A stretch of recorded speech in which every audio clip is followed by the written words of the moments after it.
தமிழகத்தில் ஓடும் ஆம்னி பேருந்துகள் மட்டுமல்ல, சொகுசு கார்கள் மற்றும் வெளிநாட்டு பேருந்துகள் அளவுக்கு தமிழக அரசு பேருந்துகள் நவீன வசதி கொண்டவையா 7 நகரங்களுக்கு வந்து செல்ல போகுது. இது பற்றிய தகவல்களை கேட்டால் நீங்க ஆச்சரியப்படுவீங்க. இது பற்றி ஜெம் தொலைக்காட்சி வழங்கும் சிறப்பு செய்தி தொகுப்பை இப்போது பார்க்கலாம்.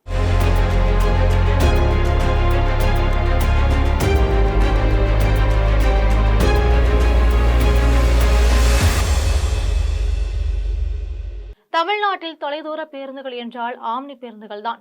சொகுசு பயணத்துக்கு அது ஏற்றவையாகவும் இருக்கு. அரசு பஸ்கள் அனைத்திலும் போதிய வசதிகள் எதுவுமே இல்லாததால நீண்டகால வேதனையா இருந்து வந்துச்சு. தமிழக அரசாங்கம் ஏன் ஆம்னி பஸ் போல நவீன சொகுசு பேருந்துகளை இயக்கக்கூடாது என்ற கேள்வி எல்லோர் மத்தியிலும் நீண்ட காலமா எழுந்து வந்தது. அந்த வகையில சென்னைக்கு இப்போது அதிநவீன 20 வால்வோ பேருந்துகள் வர காத்திருக்கு. இந்த பேருந்துகள் எந்தெந்த ஊருக்கு வந்து செல்ல போகிறது, இந்த பேருந்துகளில் என்னென்ன வசதிகள் இருக்கிறது என்பதை பற்றி நாம் விரிவாக பார்க்கலாம். பேருந்துகளை வடிவமைக்கும் பிரபல வால்வோ நிறுவனத்திடம் இருந்து 20 மல்டி ஆக்சில் சொகுசு பேருந்துகளை தமிழக அரசு போக்குவரத்து கழகம் வாங்கியிருக்காங்க. வழக்கமாக பேருந்துகள் அனைத்தும் தமிழ்நாட்டில் உள்ள கரூரில் தான் பாடி காட்டுவார்கள். ஆனால் இந்த மல்டி ஆக்சில் பேருந்துகள் முழுமையா பெங்களூருவில் அசம்பிள் செய்யப்பட்டு தமிழகம் கொண்டு வரப்பட்டிருக்கு. முதல் கட்டமா 8 பேருந்துகள் சென்னையில உள்ள அரசு விரைவு போக்குவரத்து கழக பணிமனைக்கு கொண்டு வரப்பட்டுச்சு. எஞ்சிய 12 பேருந்துகளும் விரைவில் சென்னைக்கு வரும்னு எதிர்பார்க்கப்படுது. இந்த மல்டி ஆக்சில் வால்வோ சொகுசு பேருந்துகள் வழக்கமான பேருந்துகளை விட அதிக நீளம் கொண்டது. அதாவது 15 மீட்டர் நீளம் கொண்ட பேருந்துகளாம். தற்போது இது போன்ற தனியார் வசம்தான் நீளமான பஸ்கள் இருக்கு. முதல் முறையா தமிழ்நாட்டில் இத்தகைய நீளமான பேருந்துகள் களம் இறங்கி இருக்கு. இந்த பேருந்துகள் சினிமா தியேட்டர் போன்று வடிவமைப்பு செய்யப்பட்டிருக்கு. பேருந்துகளில் முன்பக்கம் தாழ்வாகவும் பின்பக்கம் உயரமாகவும் வடிவமைக்கப்பட்டிருக்கு.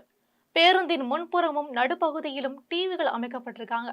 இதன் மூலம் பேருந்தில் பயணம் செய்யும் அனைவரும் தெளிவாக தொலைக்காட்சியை கண்டு ரசிக்க முடியும். முற்றிலும் குளிர்சாதன வசதி கொண்ட இந்த பேருந்துகளில் பயணிகளின் பாதுகாப்பை கருதி சிசிடிவி கேமராக்கள் பொருத்தப்பட்டிருக்காங்க. இது மட்டும் இல்லாம பயணிகள் தங்கள் இருந்த இடத்துல இருந்தே ஓட்டுநரிடம் பேச விரும்பினால் அதற்கென்று தனியாக மைக் வசதி செய்து தரப்பட்டிருக்கு. நாம் டிரைவரிடம் நேராக மைக் மூலமாவே பேசலாம். மேலும் ஒவ்வொரு இருக்கையிலும் சீட் பெல்ட் வசதி இருக்கு. மேலும் செல்போன்களை சார்ஜ் செய்வதற்கு யூஎஸ்பி சார்ஜிங் வசதி மற்றும் ரீடிங் லைட், அதாவது படிப்பதற்கு வசதியாக சிறிய விளக்கு வசதி நமது இருக்கையின் மேலே பக்கமாவே இணைக்கப்பட்டிருக்காங்க.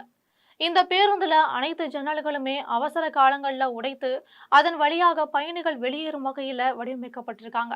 இதனால விபத்து ஏற்பட்டால் பயணிகள் விரைவாக பேருந்தில் இருந்து வெளியேறலாம்.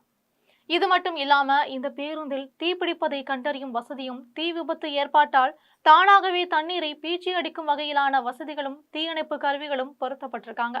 இந்த பேருந்தின் ஒவ்வொரு இருக்கையிலும் அடிப்பாக உயரத்தை கூட்டி குறைக்கும் வசதி இருக்கு.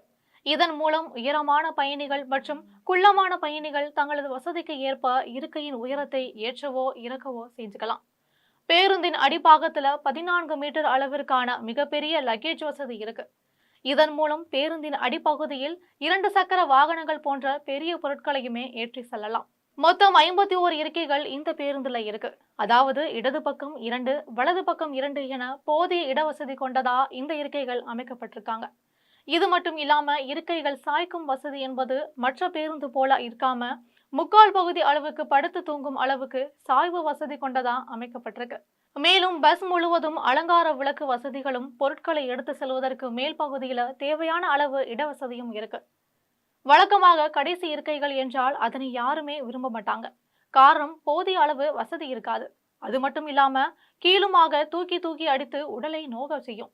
ஆனால் இந்த வால்வோ பேருந்துல போதிய அளவு சாய்வு தள வசதி இருப்பதுடன் நல்ல புஷ்பேக் வசதியுமே இருக்கு. அது மட்டுமல்லாம சிறந்த சாக்கப்சர் வசதிகள் இருப்பதால கடைசி வரைக்கும் தூக்கி அடிக்கப்படுவது கிடையாது. மேலும் கடைசி இருக்கைக்கு முன்பாக தேவையான அளவு லக்கேஜ் வைத்தும் கொள்ளலாம்.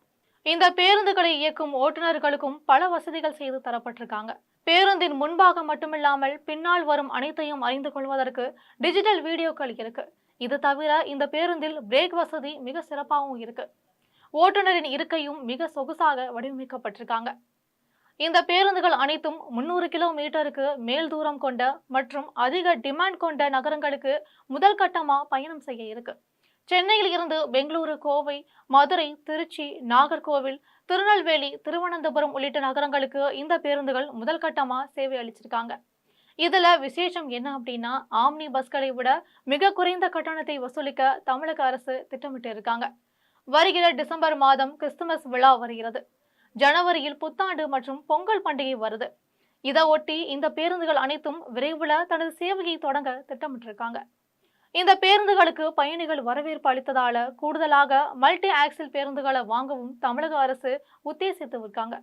அதனால தொலைதூர பயணிகள் அனைவரும் ஆம்னி பஸ் மற்றும் சொகுசு கார்களை மிஞ்சும் அளவுக்கு அரசு வால்வோ பஸ்களில் சொகுசாக பயணம் செய்யலாம் என்பது மகிழ்ச்சி செய்தியாக அறிவிக்கப்பட்டிருக்கு.